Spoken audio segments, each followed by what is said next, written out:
मैं आपसे कहूं कि गैस, एसिडिटी, कफ, स्किन की प्रॉब्लम्स, पिंपल्स, बाल झड़ना, यहाँ तक कि डायबिटीज और थायराइड या कमजोरी लगना, इन सब की जड़ सिर्फ एक चीज है तो आप हैरान रह जाएंगे।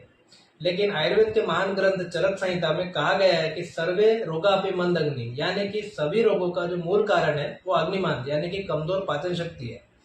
इसीलिए आज के इस वीडियो में मैं आपको बताने वाला हूँ आयुर्वेद के 5 ऐसे नियम जो आपकी पाचन शक्ति को इतना मजबूत बना देंगे कि आपको कई बीमारियां आपसे दूर हो जाएंगी। इसीलिए इस वीडियो को अंत तक जरूर देखिए आजकल की जो लाइफस्टाइल है उसमें जंक फूड, अनियमित खाना, देर रात तक जागना और तनाव, इन सब चीजों के कारण आपकी जो पाचन शक्ति है, जठराग्नि है, ये कमजोर हो जाती है। जब जठराग्नि मजबूत होती है तो खाना ये अच्छे से पचता है, शरीर को सही से पोषण मिलता है, शरीर मजबूत बनता है। लेकिन वहीं अगर अग्नि मंद हो गई हो तो ये खाना ठीक से नहीं पचेगा और शरीर में आम यानी कि टॉक्सिन बनने लगते हैं।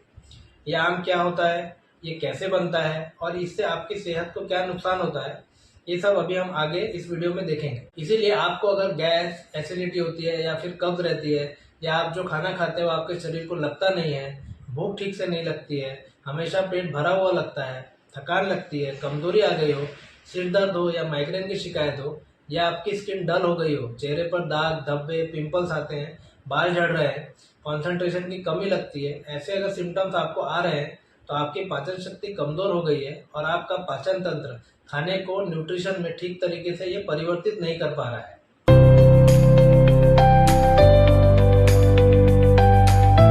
इससे पहले कि डाइजेशन को इम्प्रूव करने के उपाय जाने, पहले ये समझ लेते हैं कि आखिर खाना हमारा ये पचता कैसे है, तो डाइजेशन होता कैसे है।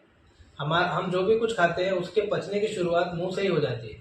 खाने को चबाते समय उसमें मुंह में मौजूद जो सलाइवा होता है वो मिलता है और उसके अंदर के एंजाइम जो मौजूद रहते हैं वो खाने के स्टार्च को ब्रेक करना शुरू कर देते हैं। इसीलिए आयुर्वेद में भी कहा गया है कि खाने को धीरे धीरे और चबा करके खाना चाहिए। आजकल भागदौड़ वाली लाइफस्टाइल में हम ये सिंपल बातें भूल गए हैं। इसके बाद ये खाना जो होता है आपके अन्न नलिका से ईसोफेगस के रास्ते पेट में जाता है, वहाँ पे हाइड्रोक्लोरिक एसिड और कुछ दूसरे एंजाइम इसमें मिलते हैं और फिर पेट में ये सब अच्छे से मिक्स होता है, जैसे कि एक ब्लेंडर में आप किसी चीज को मिक्स करते हैं। फिर इस प्रोसेस में खाने का डाइजेशन की अगले स्टेप के लिए तैयार हो जाता है। यहाँ से खाना फिर छोटी आंतों के पहले हिस्से में, जिसे ड्यूोडेनम कहते हैं, वहां पर जाता है। वहां पर फिर लीवर से बाइल और पैनक्रियास से अन्य डाइजेस्टिव जूसेस आकर इसमें मिलते हैं और फिर डाइजेशन की प्रक्रिया ये पूरी होती है। एक बार डाइजेशन की प्रक्रिया हो जाती है तो जो हमारा खाना है ये 2 भागों में बढ़ जाता है। पहला होता है सार भाग और दूसरा होता है मल भाग। ये जो सार भाग होता है यानी कि ये न्यूट्रिएंट्स होते हैं, ये शरीर एब्जॉर्ब कर लेता है और इससे शरीर के दूसरे धातु जैसे रक्त, मांस, मेद, अस्थि, मज्जा और शुक्र को बनाने में ये उसे यूज करता है। वहीं मल भाग जो होता है बड़ी आंतों के रास्ते शरीर से बाहर निकाल दिया जाता है। इस तरह डाइजेशन की ये प्रोसेस 3 स्टेप में पूरी हो जाती है। लेकिन जब आपकी जठराग्नि बंद हो जाती है तो ये डाइजेशन की प्रोसेस पूरी नहीं हो पाती है और ये जो सार भाग बनता है उसके बजाय शरीर में आम बनने लगता है, जिसे टॉक्सिन्स कहते हैं। ये आम शरीर में एब्जॉर्ब होकर ब्लड में मिल जाता है और फिर ये अलग अलग जगह जाकर के जमा होने लगता है, जिसके कारण तरह तरह की बीमारियां शरीर को होने लगती है।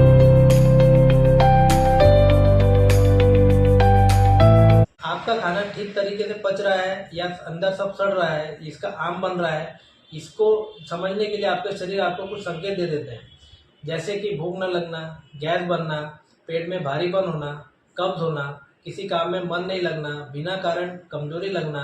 ऐसे अगर सिम्टम्स दिख रहे हैं तो समझ लीजिए कि आपका खाया हुआ जो खाना है वो पच नहीं रहा है, बल्कि वो अंदर ही अंदर सड़ रहा है। इस समय एक बड़ी गलती जो लोग करते हैं वो ये कि वो इन सिम्टम्स को इग्नोर करते हैं या फिर केवल सिम्टम्स को ठीक करने की दवा ले लेते हैं। जैसे अक्सर लोग क्या करते हैं कि गैस हुई तो गैस की दवा ले ली, एसिडिटी हुई तो एंटासिड ले लिया, पेट साफ नहीं हो रहा है तो पेट साफ करने की दवा ले ली या कोई चूरन ले लिया।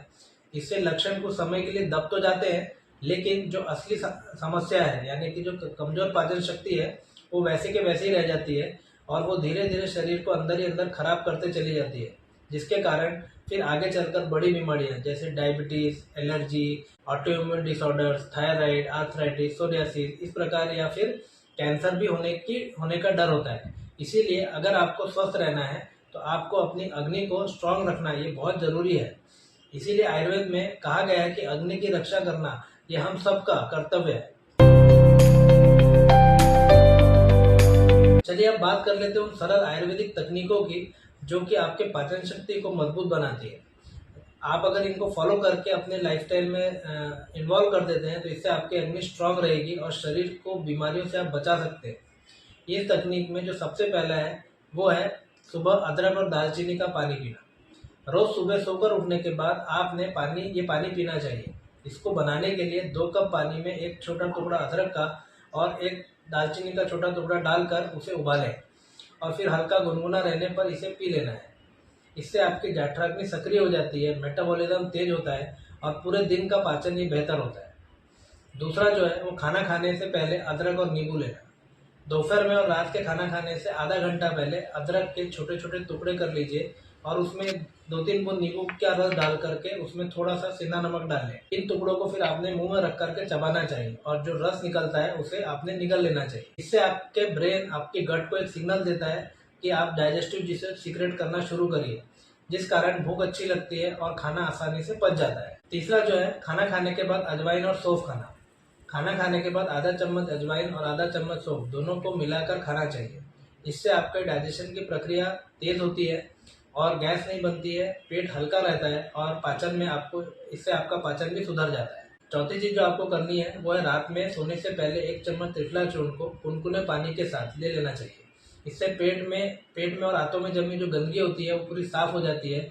इससे आपका पाचन शक्ति भी बढ़ता है और त्रिफला आपको कई दूसरे फायदे भी देता है। त्रिफला चूर्ण आपको बहुत ही आसानी से किसी भी आयुर्वेदिक या मेडिकल स्टोर पे मिल जाता है। पांचवी जो चीज़ है, इन सब चीज़ों के अलावा आपके पाचन शक्ति को अच्छा रखने के लिए कुछ बहुत इंपॉर्टेंट बातों पर आपने ध्यान देना चाहिए।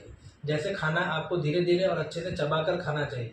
रात का खाना हल्का रखें क्योंकि रात में देर से खाना या फिर भारी खाना इससे पाचन शक्ति कमज़ोर हो जाती है। आपको खाना हमेशा भूख से थोड़ा कम खाना चाहिए। आहार की मात्रा ये कितनी होनी चाहिए, इसके लिए आचार्य चरक ने एक बहुत ही अच्छा फार्मूला दिया है। वो फार्मूला ऐसा है कि पेट को आपको 3 हिस्सों में बांट लेना है और पेट का 50% हिस्सा ये ठोस आहार जैसे रोटी, दाल, चावल, सब्जी, इन सब चीज़ों से उसे भर लें। 25% हिस्से को छाछ और पानी के लिए खाली रखें और बचा 25% हिस्सा बिल्कुल खाली छोड़ देना चाहिए, जिससे कि आपका पेट में खाना और दूसरे जो एंजाइम्स होते हैं जैसे हाइड्रोक्लोरिक एसिड है ये अच्छी तरीके से मिक्स हो सके और पाचन में आपको फायदा मिले। साथ ही साथ रोज थोड़ी एक्सरसाइज करना ये भी अच्छे पाचन तंत्र के लिए बहुत जरूरी है। अगर आपको सच में स्वस्थ रहना है तो याद रखिए, अच्छा पाचन इज इक्वल टू अच्छा स्वास्थ्य। जब पाचन मजबूत होगा तो शरीर को पूरा पोषण मिलेगा, आपकी ऊर्जा बढ़ेगी, त्वचा और बाल आपके स्वस्थ रहेंगे और बीमारियों का खतरा भी कम होगा। तो इन आयुर्वेदिक नियमों को अपनी दिनचर्या में शामिल करें और कुछ ही दिनों में इसका फर्क महसूस भी करेंगे। अगर आपको ये जानकारी अच्छी लगी हो तो वीडियो को लाइक और शेयर